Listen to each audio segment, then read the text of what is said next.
Hi, welcome to Buffzone, sponsored by Liquor Mart. My name's Kyle Ringo. This is Ryan Thorburn. We cover the University of Colorado Athletic Department for the Daily Camera newspaper. We're here today to talk about the aftermath of the Buffs' loss to Cal in overtime at Folsom Field the other day. Great game, surprising in a lot of ways, offensive explosion by the Buffs. What were your impressions, Ryan? Well, I thought it was a great game. First of all, if you didn't have a dog in the hunt, it was highly entertaining, back and forth, good adjustments by both teams. Obviously a record-setting day for Tyler Hansen and Paul Richardson. Defense had its moments, but then, broke ultimately after bending. So the bottom line is the Buffs are 0-2, and that's a tough pill to swallow for these guys given their optimism coming out of fall camp.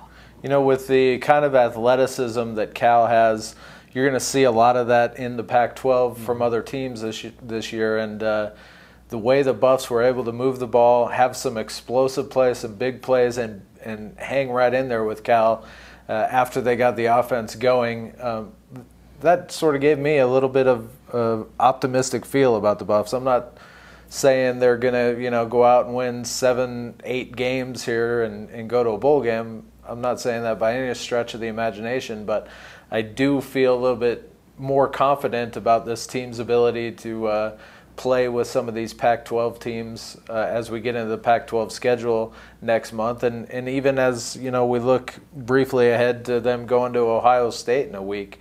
I don't expect them to win that game, but I guess what I'm saying here is I just saw some stuff Saturday from the Buffs that gives me a little bit better feeling that they could be competitive this year. When I think of old school Pac-10 football, I think of the kind of offense we saw out of the Buffs and the kind of game that the Buffs and Cal played. I mean, that was a very entertaining game, a fun style of play. I'd love to be Paul Richardson's agent in a couple of years here. I mean, that kid just exploded on the screen. And, despite CU's struggles, in recent years, they made SportsCenter because of that kid, and he just really lit up the screen. Very impressive. So I think going forward, the Buffs have some stuff they can do on offense. Now, it's a team game, and some of their special teams are lacking, and obviously their defense didn't come through against Cal, but it's definitely one phase is Pac-12 ready, it looks like. Yeah, what's even more exciting about seeing those passing plays work that way and the offense spread out and have some success that way is that the running game is not working particularly well, and so you think what might be possible in the passing game if they ever do get Speedy and the running game going. Well, I think the running game is working if you count screen passes. I mean, Speedy is lighting them up there. So, CU's had 2 injuries at the tackle positions. That would be tough for an NFL team to deal with, let alone a college program trying to build depth. So that's definitely a huge setback, those injuries. And against Colorado State, they're going to have to run the ball, because when I look at that matchup, and we'll talk about it in a later webisode, but I see them as a pass rush team. So I think CU's got to make some hay running the ball, but. That's definitely the ongoing issue with the offense, is running the ball. And, when you have Speedy and Ryan Miller and some of those guys, we've talked about it ad nauseum now, but, that's definitely something that's got to get going. Another thing we've talked ad nauseum about is the Buffs' inability to play that way on the road. And so that'll be the next big challenge. I don't think it was a huge surprise that they were light years better from their first game to the next game, particularly with the second game being in Folsom Field, where they always seem to play their best football.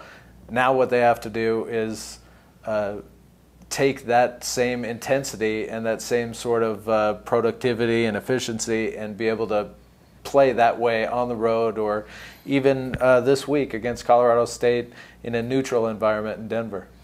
One thing that's encouraging is, Cal, it doesn't count in the standings, but that was a Pac-12 game in my eyes.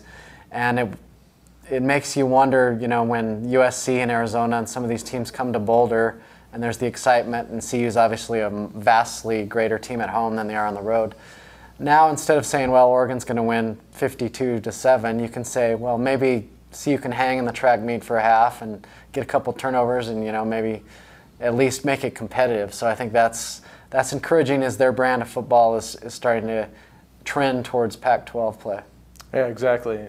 Who knows? Maybe we'll be back here next week talking about an epic flop against the Rams, and our view of the Buffs will be entirely different. But we'll see.